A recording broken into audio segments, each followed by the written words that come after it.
This is just a quick little video of footage from the Pulsar Thermion Duo, just to give you an idea of what it's like. This first bit shows you thermals with a couple of foxes that were about 110 metres away, just over 100 anyway.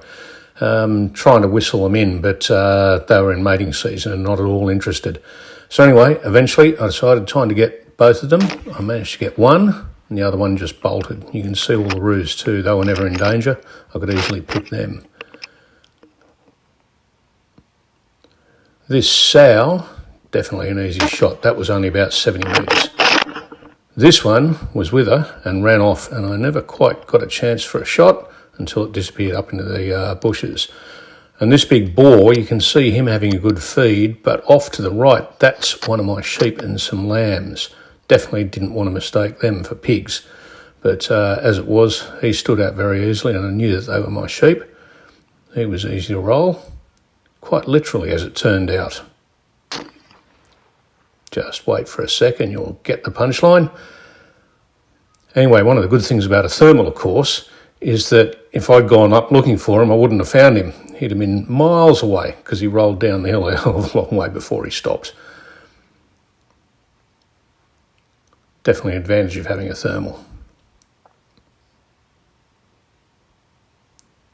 Anyway, this is daytime, but still under thermal. That's a mob of goats seen through bushes, and that's flicking it just with a flick of a switch to the daytime sight. And that's a 4K digital image, so that's your thermal again, and you can see them quite easily through there, but you can't really find a shape to aim at. And then when you flick it back to the daytime scope, you get a fair idea too of what's going on. So that's the good thing about having the thermal and the daytime scope. You can use this scope during daytime and get a fair idea of what's going on and what's out there.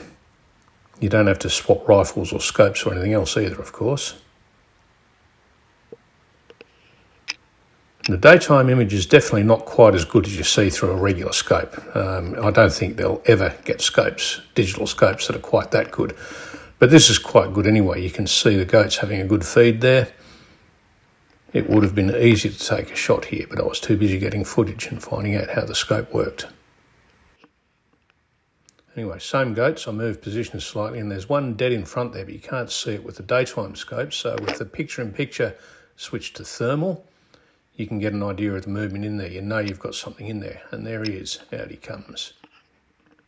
Obviously now you don't need the thermal image or the picture-in-picture, but it's still there just in case he goes back in the bushes or anything.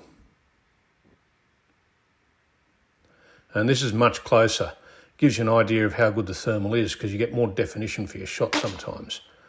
One thing I should say is I forgot to refocus the picture-in-picture of the thermal for this, but you can see where the shadow makes it hard to see the goat.